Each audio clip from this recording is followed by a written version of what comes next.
好帅啊！果然人还是要靠打扮的。可叹小白什么时候变成了纨绔子弟？什么叫穿白衣服就成纨绔子弟了？我可记得秦公子可是比小白大1岁，这穿的也是更讲究啊。你懂什么？本公子这是貌比潘安，年轻俊美，自然要穿得讲究些。臭美，你还是学学人小白吧，又帅又谦逊。我们快出发吧。好。来瞧一瞧，看一看啦！苏家新法复刻本，只卖10两银子，机不可失，时不再来啊！哎，客官，您看一看，怎么样？只要10两银子。来瞧一瞧，看一看啦！写的挺这么回事儿，真的假的呀？回去好好研究一下。走过路过不要错过啊！慢走啊，客官。苏家新法复刻本，只卖10两银子，苏。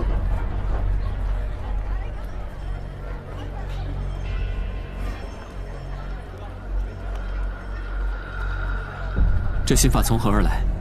客官，要吗？能告诉一下这新法的来路吗？客官要是不想买，还请别处看看，别挡着我做生意啊！哎，瞧一瞧，看一看啦！苏家新法只卖10两银子。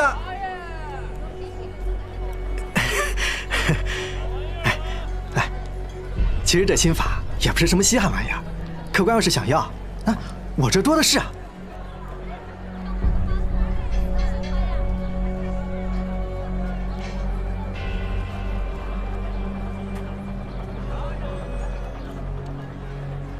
谁知道你这新法是真是假？要我也能写一本出来。这位公子，这话可不能乱说，我这可是从石先生手里翻来的。石先生？对啊，保证是真的。你见过石先生吗？这石先生啊，神龙见首不见尾，这谁也没见过。不过这新法，他保证是真的。你这新法我全买了。谢谢客官，谢谢客官。苏家新法10两银子一本。来看一看，瞧一瞧啊！苏家新法，拿好啊！哎，谢谢客官。苏家新法，哎，两位公子看一看苏家新法，10两银子一本，超级划算的，看一看，瞧一瞧。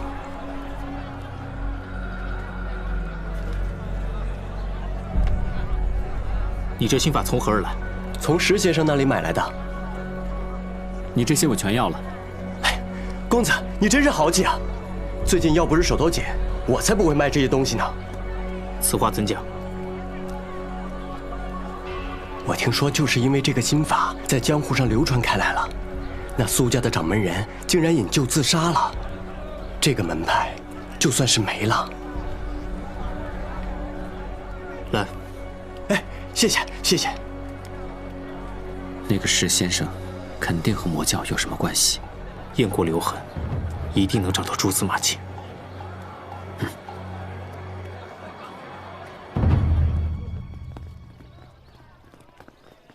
二位可是萧公子、秦公子？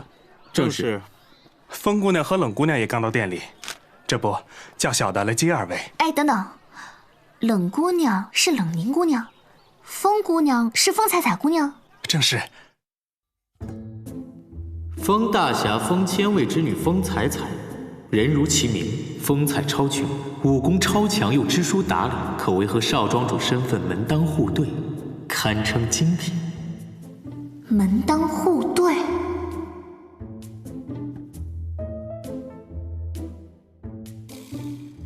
冷大侠冷饮之女冷凝，若将风姑娘比作精品，那么冷姑娘可就堪称神品。看来这冷姑娘在秦公子心里可真是分量不轻的。在下先行告辞，一会儿咱们课堂见，快带我进去。走。好，这边请。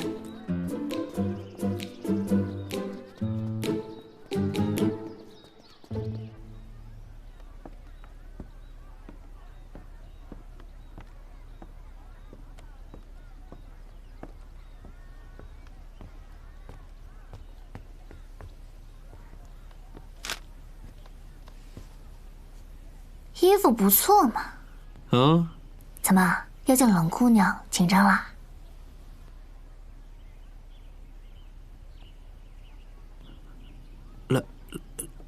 来了。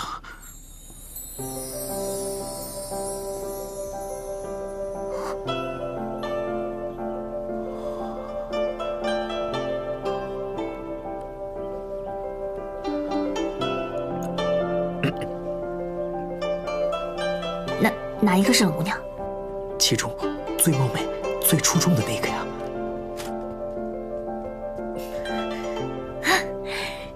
久仰冷姑娘大名，幸会幸会。我不是冷姑娘。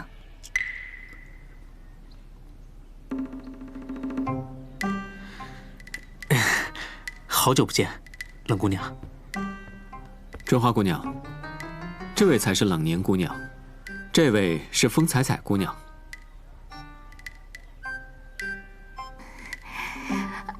啊，冷姑娘，你长得这么好看，怎么穿着男装？我差点没把你认出来。女子为何不能穿男装？不是，我不是这个意思，我的意思是，冷姑娘穿男装更显得英姿飒爽，比秦公子穿的好看多了。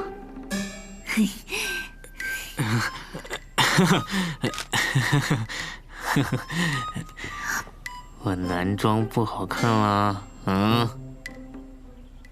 当然。我，秦兄这一路有人作陪，怕是一点儿也不累。我倒是累了，不如回房休息吧。哦，大家路途劳顿，还是先用餐吧。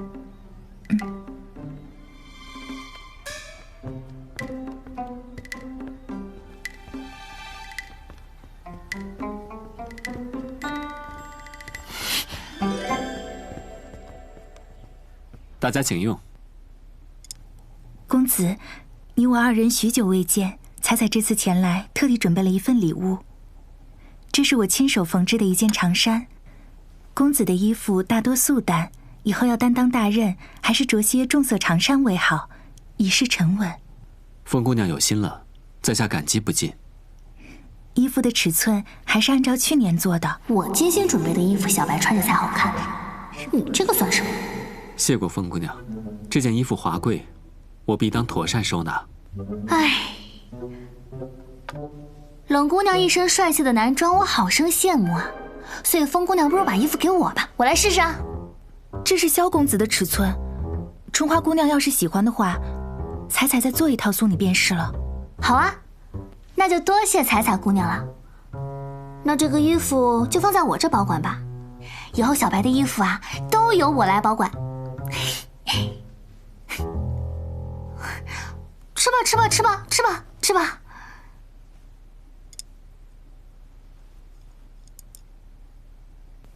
小白，多吃点肉啊！春花姑娘，谢谢，我还是自己来。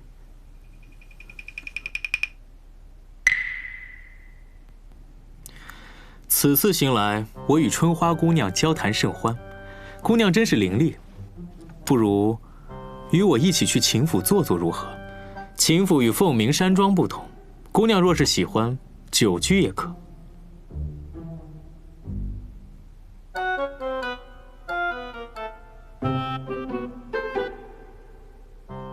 秦府历来莺啼燕语，姹紫芳菲，春花姑娘小心晃了眼睛。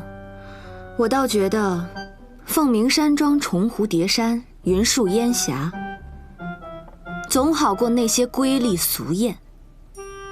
采采，你说呢？这里不是秦府，秦公子应该看仔细些。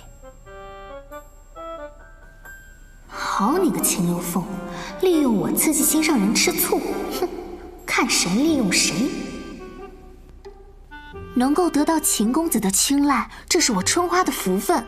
不过这件事情吧，还是得问问小白，毕竟我现在可是凤鸣山庄的贵客嘛。啊？那萧兄意下如何呀？秦兄，你不要为难我了。萧兄这话什么意思？我只是带春花姑娘去我府上做客，怎么就是为难了？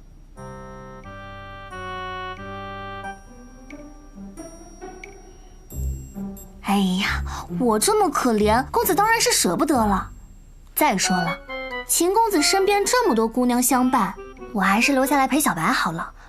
毕竟我的命也是小白救的，岂能有大恩不报、说走就走的道理啊？是吧，小白？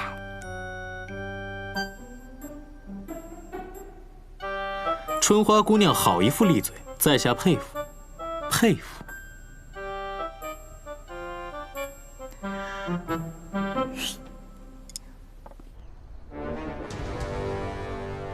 死了。贺星主进入千月洞之后，再没放出信号。也罢，本来这次就是和上官秋月礼尚往来一下，警告他少打我传奇谷的主意。你们还是全力以赴寻找长生果。那医圣死后，长生果一直杳无音信。继续找，遍地撒网的找，有妨碍者杀。是。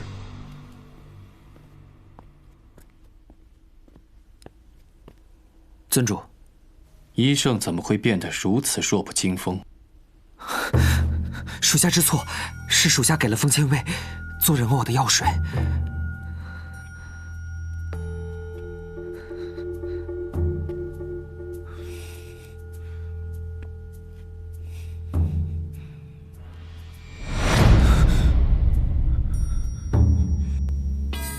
起来吧。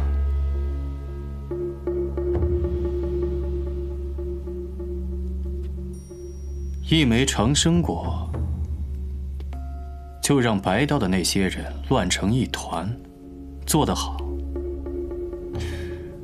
只是这傅楼也不是贪婪之辈，为何这次会对长生果死盯着不放呢？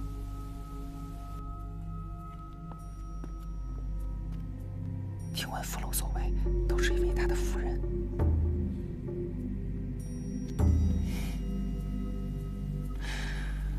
这么有意思。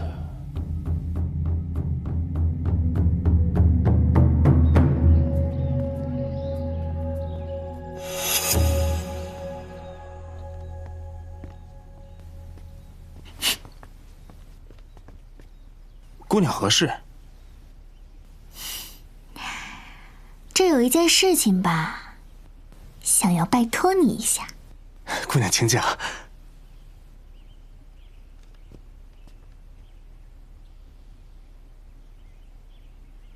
事成之后呢，还有赏银。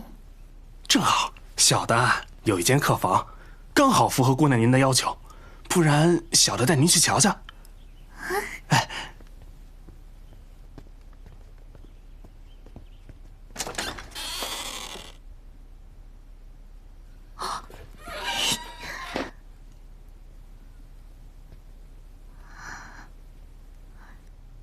哥哥，你怎么来了？哥哥整天为你提心吊胆，当然得如影随形。可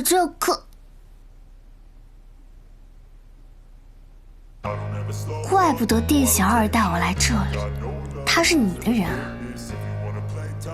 那客栈里的其他人呢？杀了。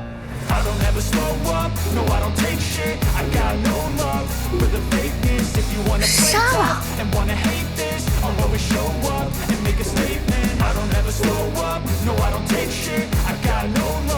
滥杀无辜，不好。哥哥怕你住得不舒服，所以特地把这间房收拾了一下。你看这间房又宽敞又大，多适合你。怎么？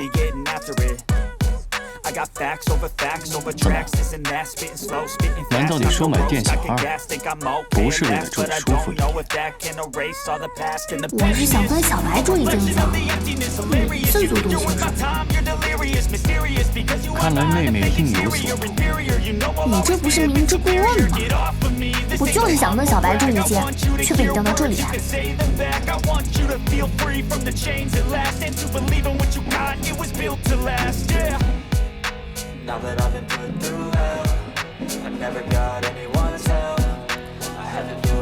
哎，哥哥呀哥哥，你让我说你什么好？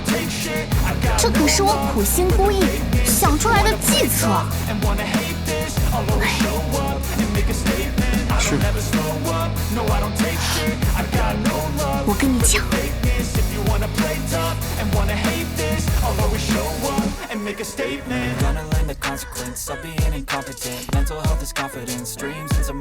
我找遍了整个凤鸣山庄，我都没有找到心法。我就在想，这心法到底在哪儿呢？会不会在小白身上？于是乎，我就想趁此机会，神不知鬼不觉的给他偷出来。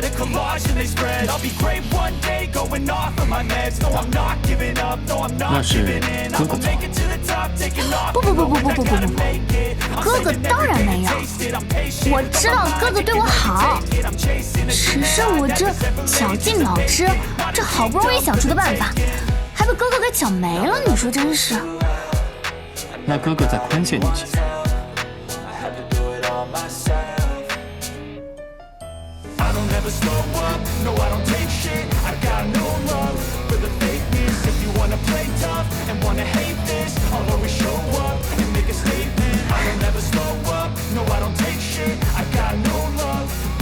龙掌门，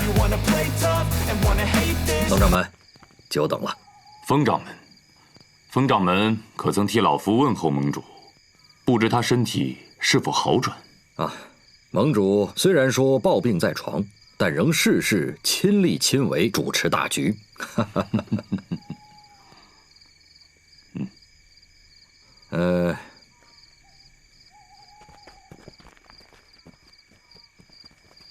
老夫本来满心盼着风掌门能带来些长生果的消息，在下看风掌门的状态，怕是要失望了。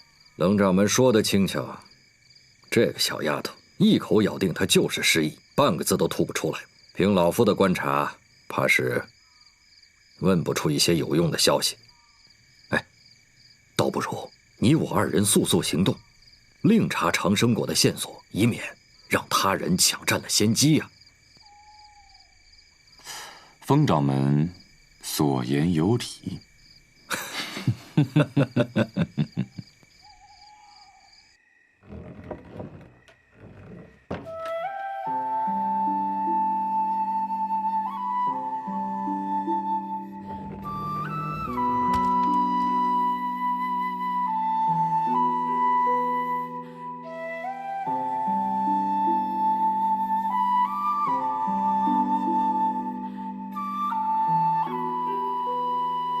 床前明月光啊！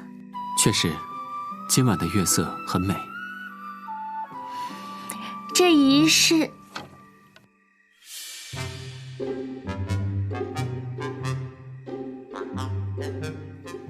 萧公子和春花姑娘真是好雅兴啊！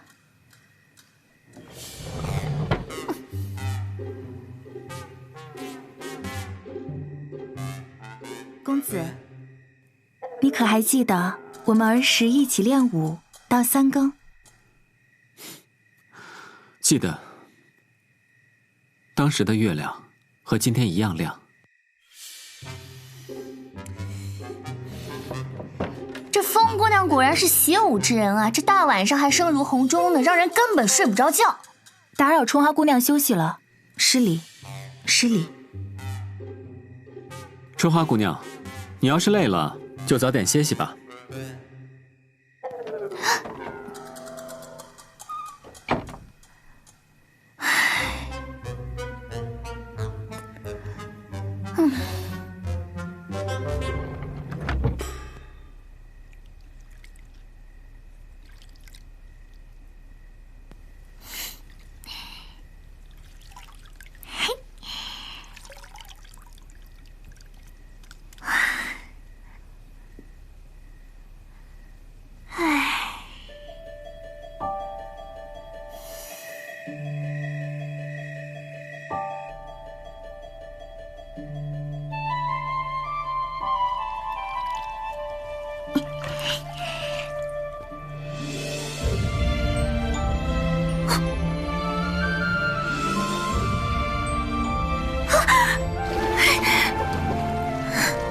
春花姑娘，对不起。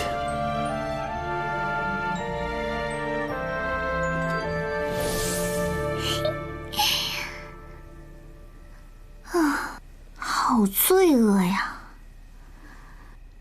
不过我喜欢。可恶的上官秋月。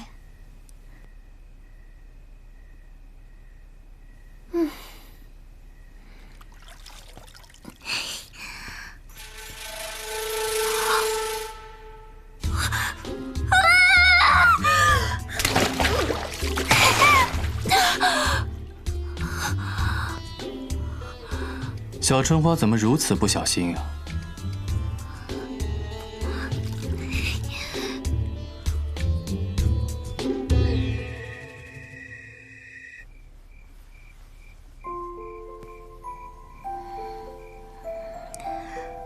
哥哥怎么回来了？不回来怎么知道？小春花还真的准备使用美人计啊！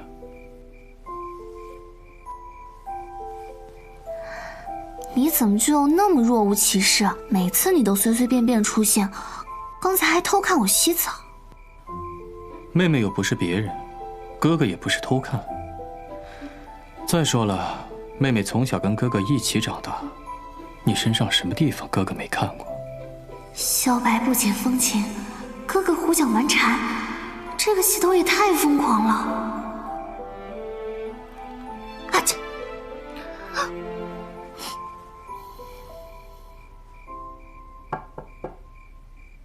春花姑娘可是遇到什么事了？我刚在我房间看到一只好大的老鼠，不过现在已经没事了。啊，明天诗会要早起，姑娘早些歇息吧。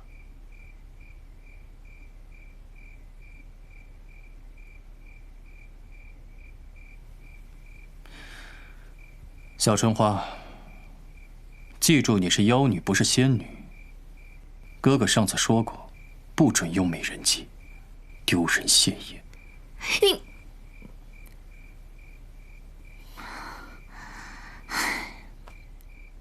你这次来，肯定也是为了明天的诗会吧？我跟你说，他们白道人多势众，你讨不到便宜的。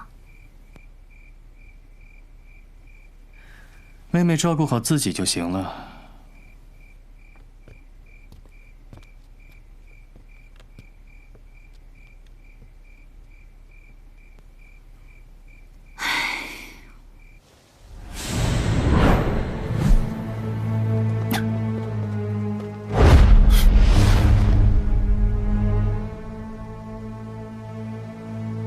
天气这么好，副谷主是想去参加诗会吗？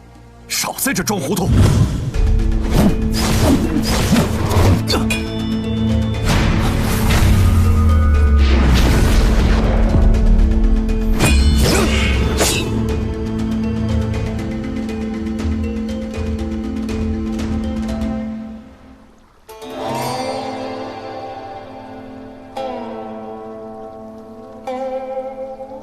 想必诸位对各家仙法被盗之事都有听闻，我等应该更加警觉，维护武林正道。今日的诗会便以“论正道”为题。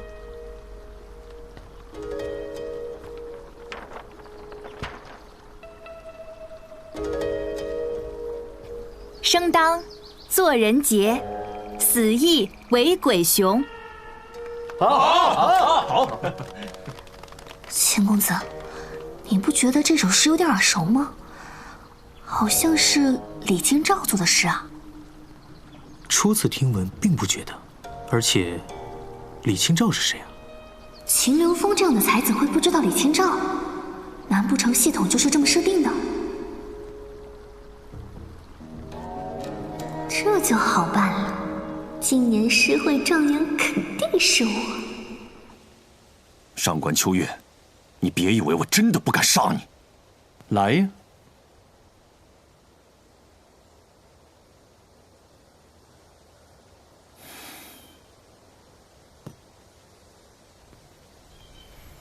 堂堂传奇谷谷主，怎么沦落的和白道人一样软弱了？哼！现在有3位星主，埋伏在离我只有2丈远的地方，几十名乐仆也正蓄势待发。上官洞主的袖子里还藏有3味毒药，只要我出现杀意，便会立即出手。你单打独斗就能纵横武林，还需要这么多人来对付我吗？还不是想试试副谷主有多怕死？哼，上官洞主说笑了，人生在世，谁不想长命不死？风姑娘这首诗，真是豪情壮志。那在下也就献丑了。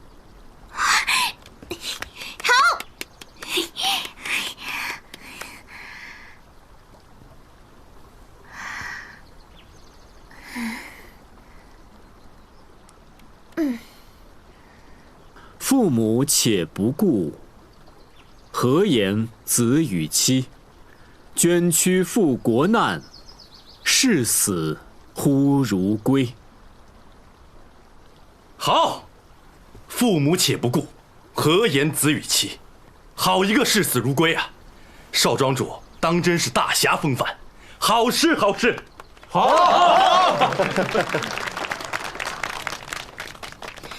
我来赋诗一首。姑娘请。惶恐滩头说惶恐，伶仃洋里叹伶仃。人生自古谁无死，留取丹心照汗青。这不是文天祥的过伶仃洋吗？系统还真是偷懒。人生自古谁无死，这冷姑娘还真是冷薄绝情啊。父母且不顾，何谈子与妻？少盟主虽然是大侠风范，可对身边的人，真是冷淡啊。冷淡？我又不是萧家的人，冷淡跟我有什么关系？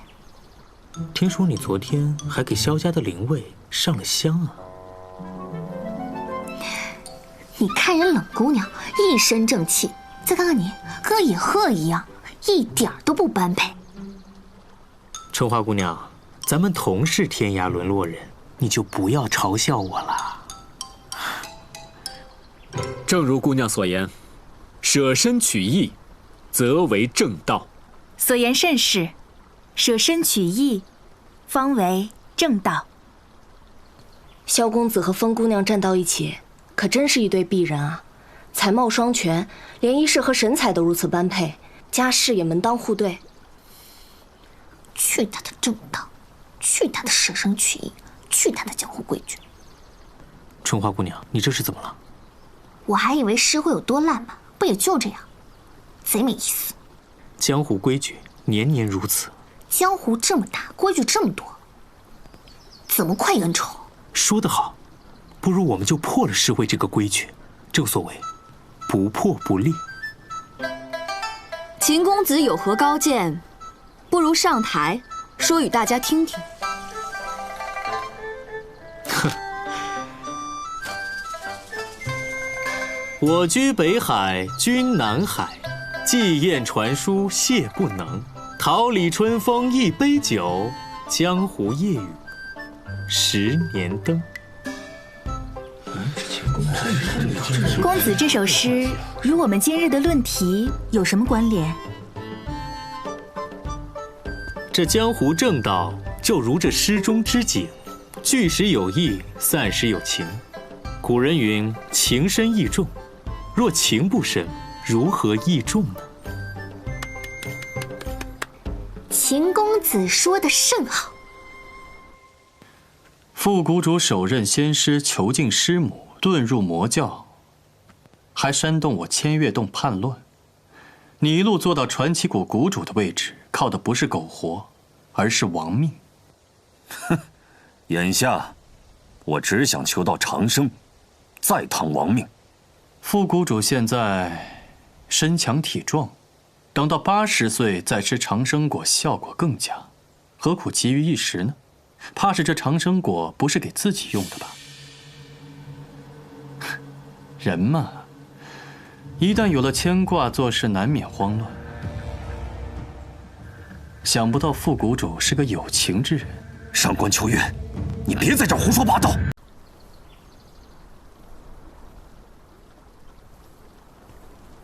自古情义两难全，若要真的面临选择，还应该舍情取义。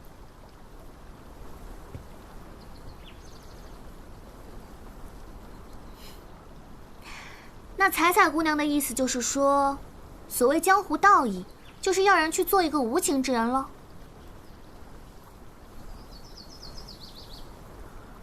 若为苍生，宁可做个无情之人。如此，方得正道。好，那我也要吟诗一首。姑娘请。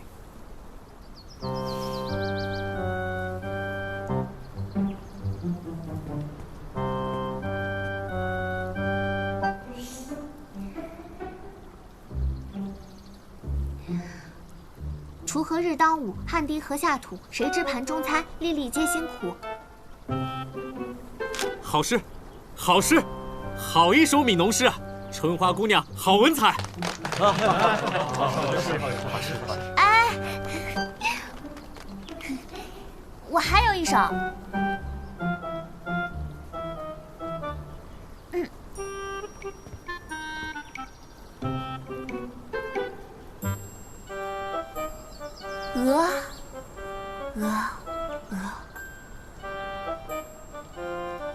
曲项向天歌，白毛浮绿水，红掌拨清波。这叫什么诗？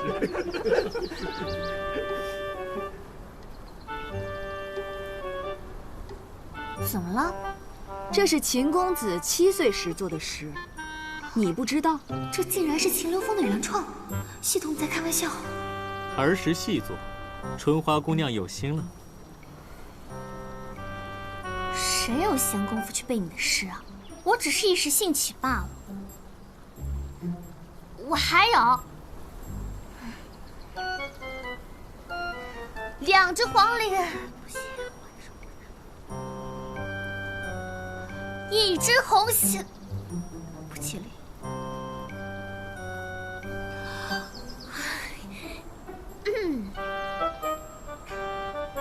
春花秋月何时了？春花秋月何时了？往事知多少？以前有一个人告诉我，这是首伤心离恨之词。每当他念起时，都故作镇定。现在的复古主，跟他当时一模一样。原来上官洞中也有牵挂之人。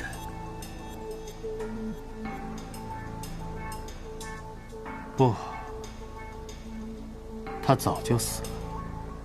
可复古主牵挂那人，看来还苟延残喘着，只等长生果续命呢。是你那抢来的师娘吗？你，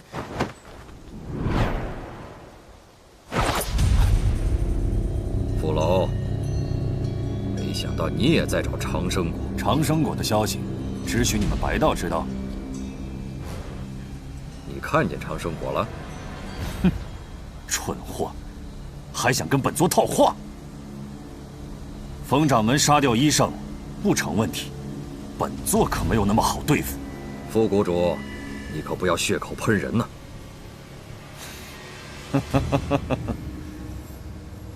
堂堂西沙派掌门，为了长生果竟然杀掉医圣。若是被你们所谓武林正道的人知道，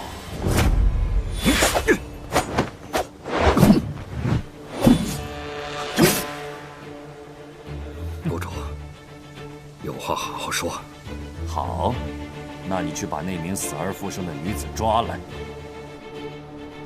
春花秋月何时了？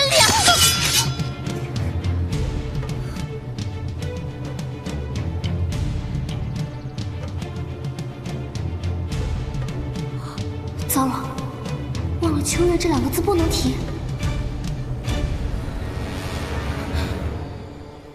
花姑娘，大家先冷静一下，在下学过几招岐黄之术，待在下看看，咱们再做判断。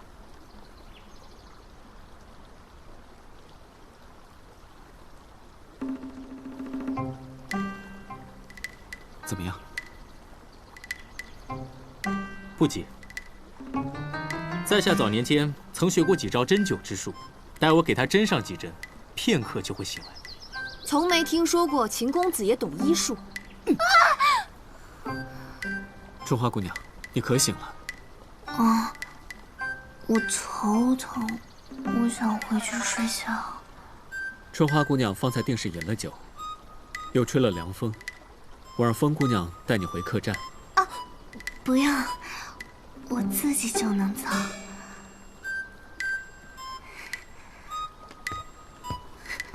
他是装的是吧？怎么回事？不知道。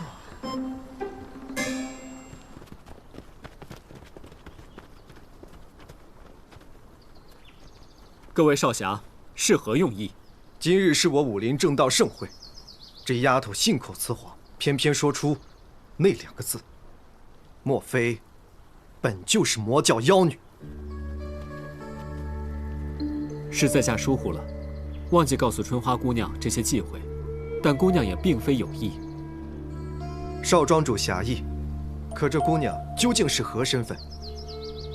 少庄主与她又是何关系？竟要如此为她开脱？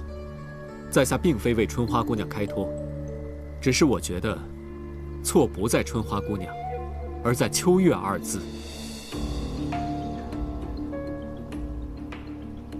怎么？区区2字，竟让诸位如此惊慌？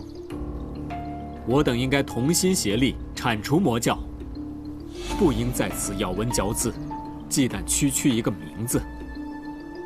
莫非诸位真的怕他？我等自然不怕他，只是不屑提这2字罢了。即使不怕，将来铲除魔教，匡扶武林正道，还要仰仗各位。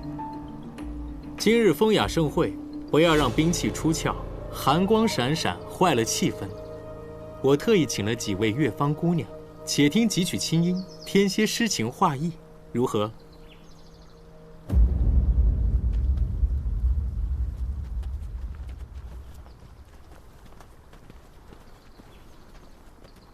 ？2位姑娘，请。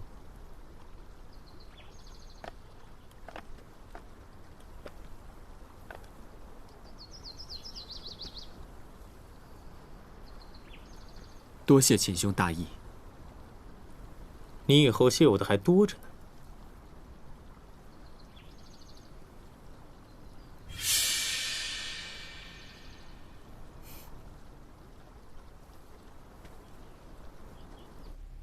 幸亏我聪明伶俐，不然……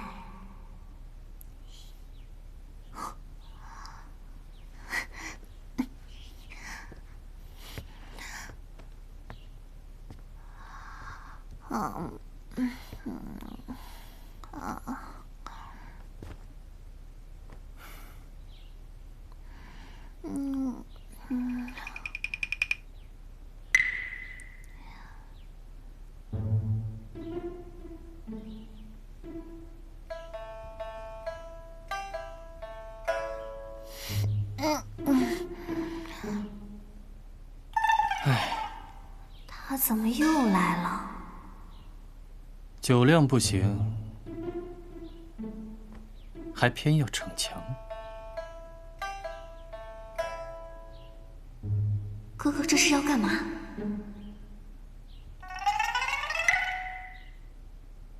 不是吧？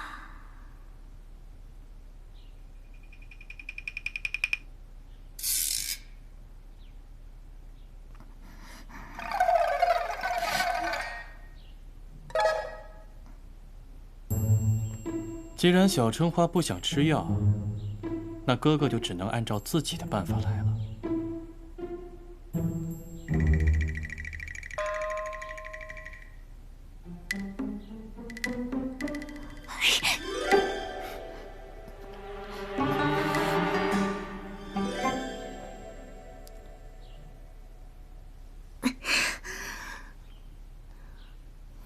哥哥你就别戏弄我了。为了给你偷心法，我命差点都没了。哥哥还是很心疼你的，还特意跑来帮你解酒。我何时提心法了？对了，哥哥，你还是赶紧走吧，要是被人发现可就完蛋了。怕什么？把他们都杀了不就行了？嘘。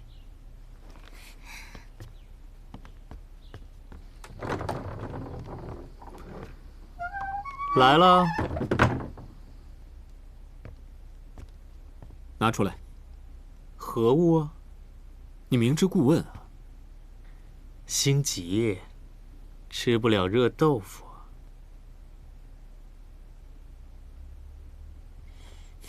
留步。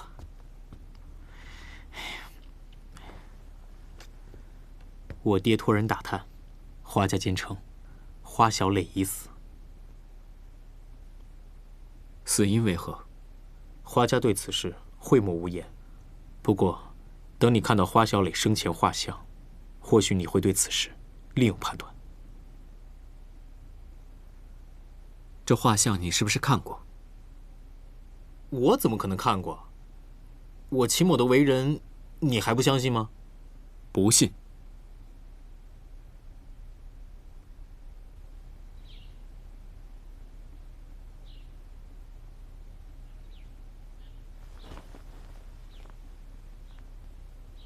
哥哥，我有件事儿想问你。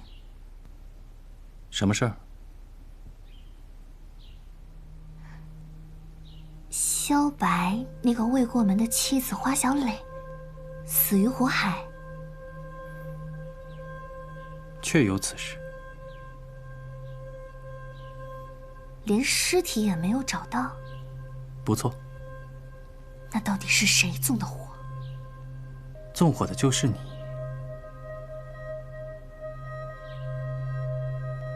怎么可能？小真花可别忘了，萧家失火时，你也在萧家。我也在。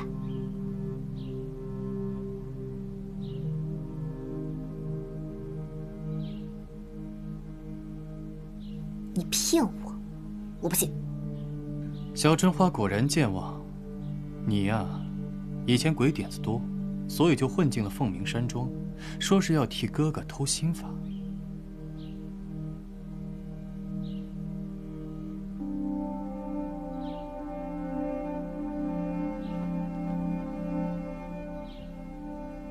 哥哥说的可都是真话，我真的是纵火的那个人。千真万确，不过是杀人放火而已，紧张什么？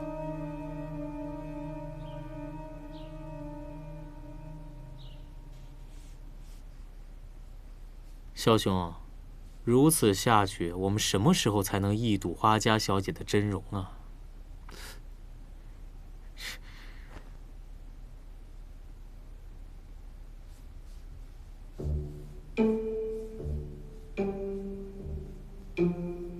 哟，离生记的鞋。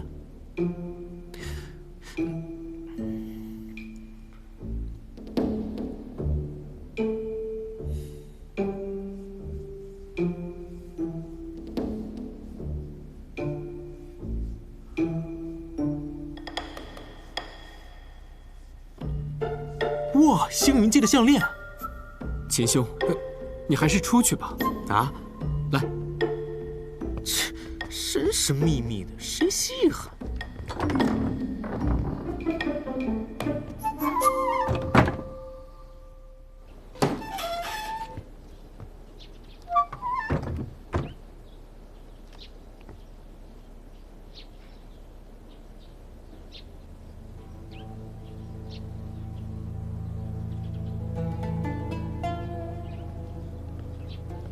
我还是不信。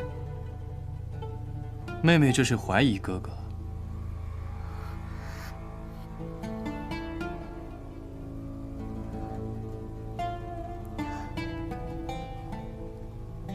不敢，我怎么敢怀疑哥哥？春花姑娘在吗？我在啊，风姑娘，找我何事？这次诗会，我特地带来了土产新茶，不知道姑娘肯赏光，与我品上一品吗？好啊，那我这就来开门。去吧。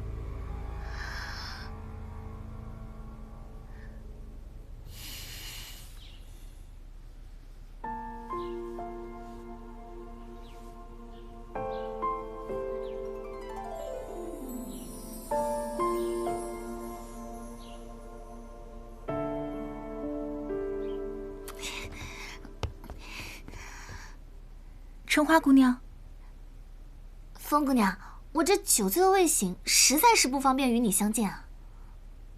那你正好喝些新茶，我替你解酒啊。风姑娘，我与春花姑娘有要事商议，你不如稍等片刻。既然萧公子与春花姑娘同在，那我就不打扰了。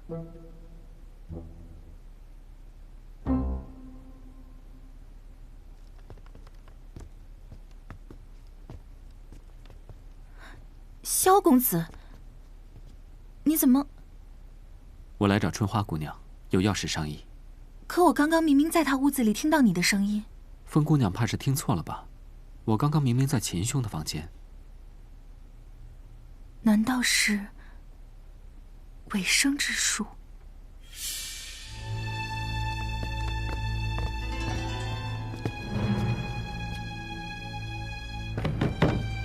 春花姑娘，你没事吧？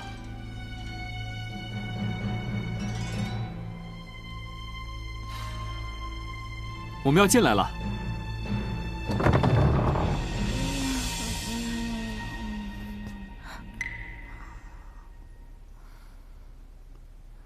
风姑娘可能是因为诗会之事过于紧张了。可我明明听到是2个人。姑娘怕是累了，早点回去歇息吧。既然萧公子要与春花姑娘讨论要事，我便不打扰了。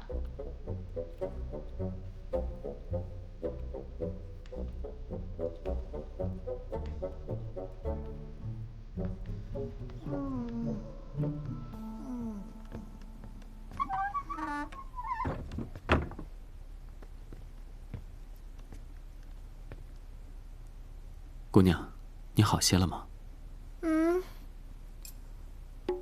不好，一点儿都不好。哎，我就觉得我这个头晕啊，胸闷，还想吐。小白，你帮我看看我有没有发烧啊？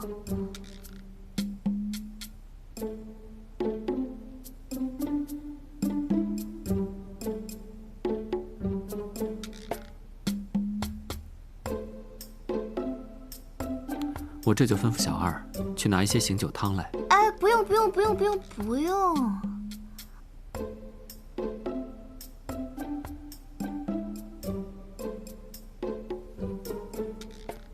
小白，你陪陪我就好了。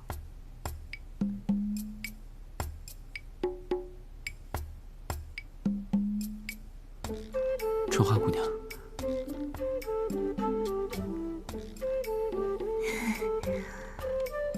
其实我是有要事要请教姑娘。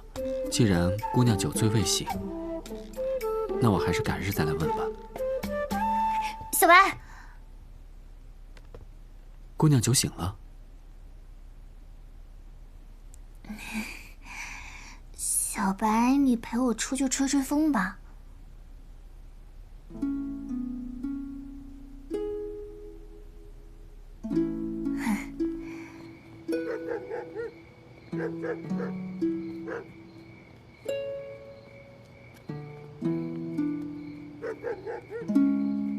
小白，姑娘，请先说。今夜秋风习习，月那个朗星稀，你也觉得不错吧？姑娘不妨直说，百无禁忌。不是不能提吗？还多装醉。什么？哦，我是说，出来吹吹风，果然清醒了很多。姑娘没事就好。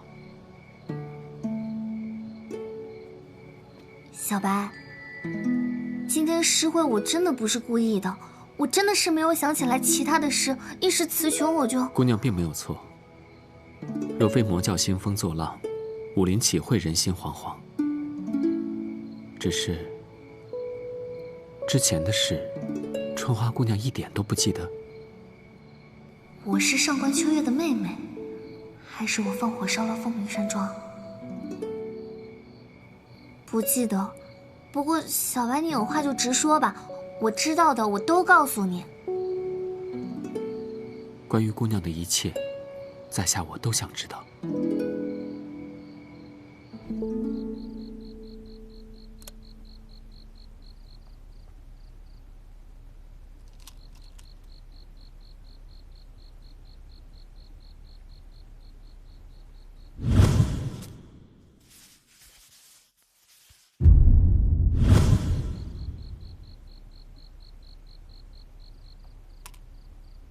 既然秦公子无心对弈，那我就不浪费你的时间了。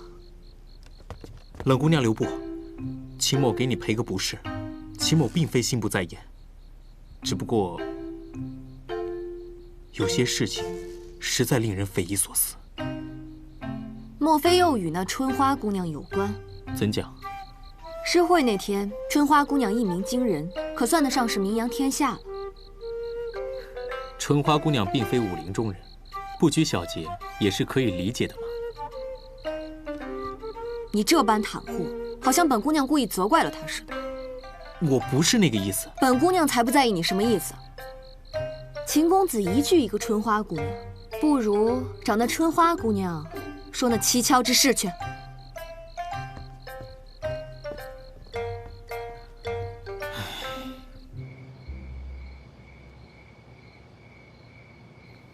可我不记得了，我只记得我醒来之后的事情。那在醒来之前发生过什么？姑娘是不是被贼人所害，或者……我只记得我醒来后第一眼看到的人是你。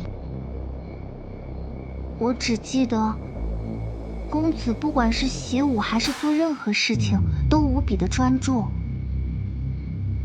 我只记得每当春花有危险的时候，公子总会出手相救。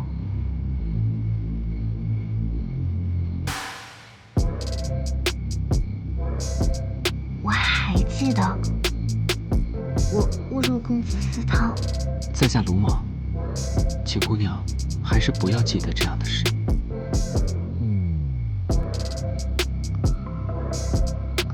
哦，我忘了。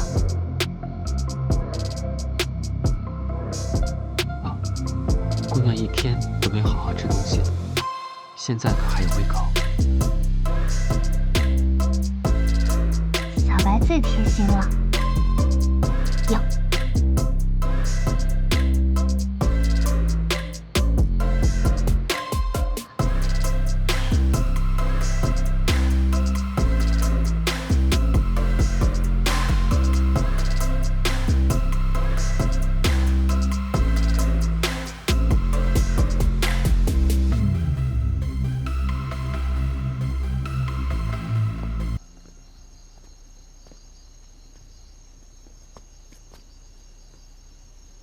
我有话要跟萧公子说。风姑娘，你有何事？武林之事，春花姑娘怕是不感兴趣。春花姑娘，你9岁方醒，还是回屋早点歇息吧。好吧。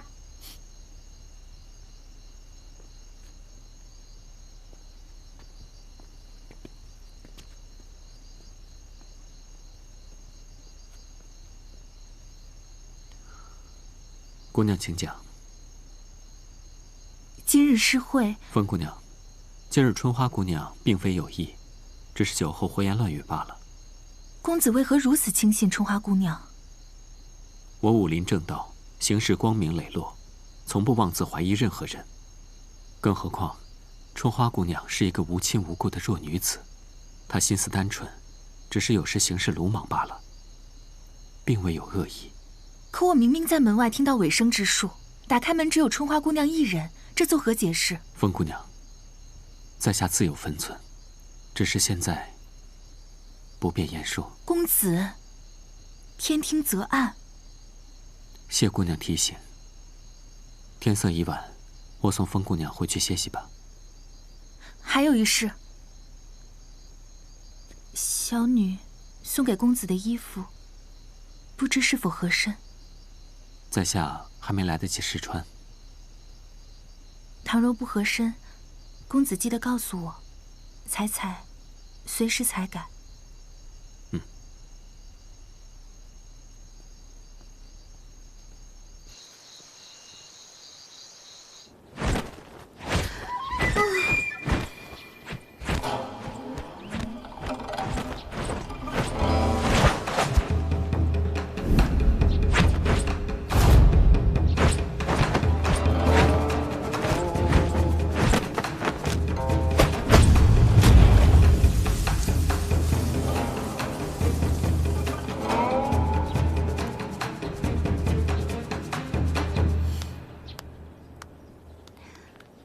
没想到秦公子这样的才子，也不是花拳绣腿之辈呀。三脚猫功夫不及枭兄一二。春花姑娘和枭兄昨夜聊得可好啊？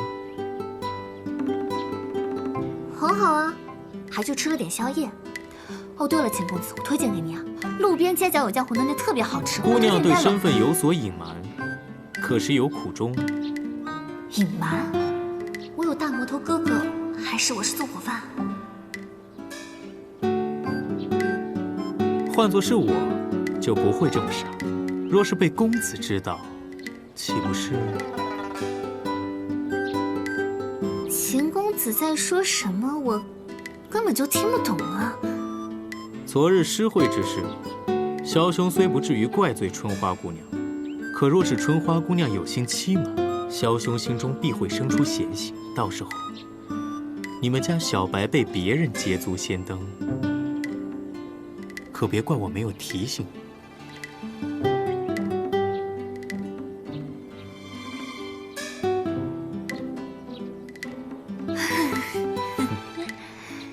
秦公子说笑了，我一个失忆之人，怎么可能会有所隐瞒呢？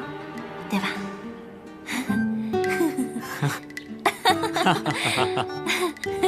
春花姑娘可收拾好了，今天下午我们就要准备回去了。多谢冷姑娘提醒，我这就收拾。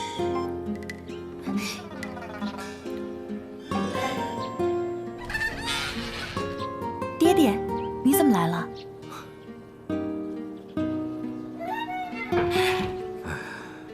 昨日诗会之事，为父已有耳闻。果然如爹爹所言，此女子不可信服。况且，还不仅如此，昨日春花姑娘露出了马脚，伪装成萧公子的声音，与我隔门对话。果不出我所料，伪声之术乃魔教独有，常人岂是轻易能会？可昨日我与萧公子说于此事，奈何女儿没有证据，使她无法信服。盟主重病，有心无力，我们也不能坐视不理呀。你把他带到城郊树林，为父在那里等着你。你我二人对他审问一番，必定可以问出更详实的证据。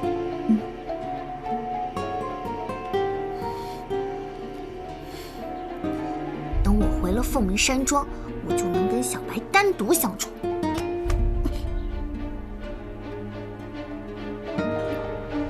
春花姑娘今天不必回去了，我和少庄主说了，要和你出去逛一逛。什么意思呀？